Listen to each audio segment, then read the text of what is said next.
Ini Zamir, pelajar cemerlang dan kebanggaan semua orang. Tapi, sejak kebelakangan ini, dia mula berubah. Ketagihan bermain game mula mengambil alih dirinya. Dan semakin banyak dia bermain, semakin banyak yang dia inginkan. Tak dapat lagi sini. Teringin sini. Tapi duit belanja minggu ni dah habis. Mana nak top up ni?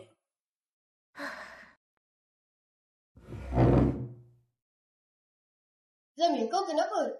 Muka macam kalah 10 game je semalam. Aku tak dapat sikit MM tu. Aku nak top up tak ada duit. Kau nak duit ya? Exam minggu depan kan? Kau bagi jawapan kat aku. Aku bayar. Hah? Engkau rasa aku ke ni? Tak boleh dah.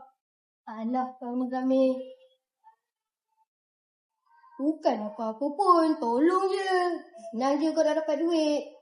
Bagi aku jawapan. Ramai lagi kawan aku nak jawapan tu. Sekejap.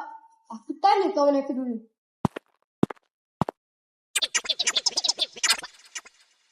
Zamir. Kawan aku pun nak. Baiklah. Tapi jangan sampai tante sudahlah. Okey, dengar. Aku nak beritahu macam mana nak bagi jawapan kepada korang. Kalau aku dah batuk, itu bermakna korang dah kena bekerja. Aku tutup meja. Jawapannya A. Tutup kepala. Jawapannya B. Tutup hidung. Jawapannya C. Kalau aku kotak pensel, itu bermakna jawapannya D. Semua faham?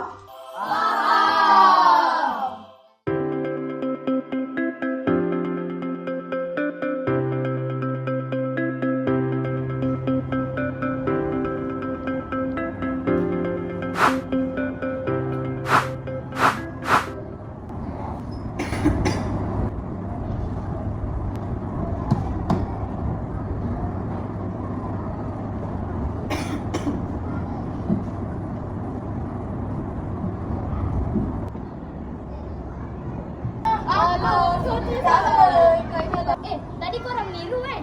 Kau senyap je. Kau nak duit juga kan? Nah. Yalah, aku buat duit lah. Alfa, jom kita laporkan dekat cikgu. Sampai, Adam! Dan 4 orang yang mengiru tadi ikut saya ke bilik guru sekarang.